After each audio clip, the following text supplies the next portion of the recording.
Sa ngayon, alam na natin na itong TNT Tropang Giga dahil dito sa naging panalo nila kontra dito sa Barangay Ginebra sa Commissioner's Cup ay gagawin na ang lahat para maka-Grand Slam. At mukhang makikinabang dito ang Converge Fiber Xers dahil ayon doon sa mga reports mukhang makukuha na ng Converge Fiber Xers sa wakas itong si Mikey Williams dahil mukhang pumayag na raw ang TNT dito sa gagawin na trade nila.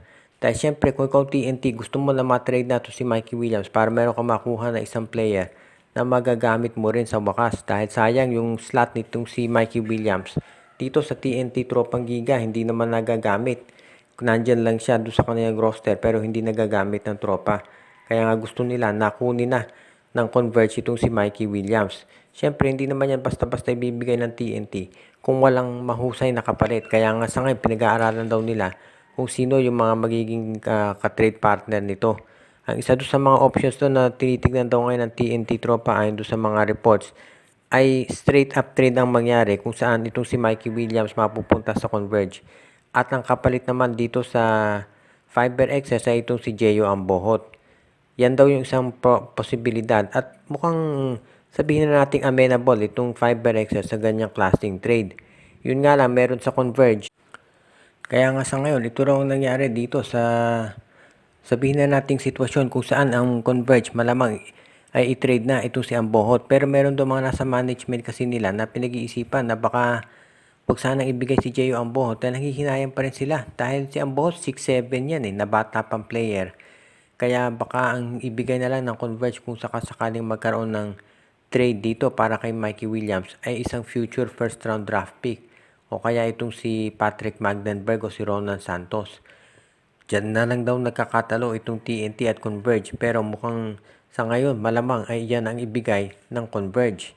Ngayon, bukod dito sa pakikipag-trade sa Converge, itong Magnolia Chicken Templados naman ayon sa mga reports ay ready na rin na gumawa ng trade dahil syempre palalakasin ang Francis Chua itong lineup ng SMC dahil nga natalo itong Barangay Ginebra sa finals.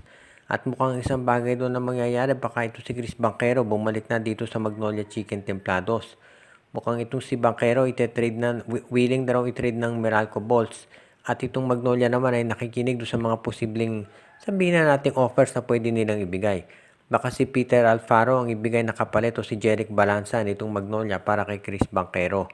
Kung sino man dyan sa mga nabanggit na players, sa tingin ko dapat ituloy ng Magnolia ang nasabing trade.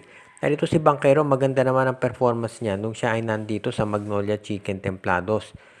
Sa ngayon, alam natin na si Banquero isang two-way player, pwede sa opensa, pwede sa depensa.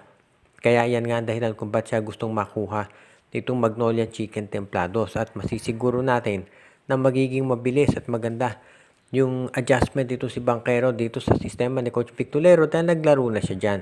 Kaya nga sigurado na magiging exciting ito para sa Magnolia kung sakasakali nga na mapunta na sa dyan sa hot shots muli.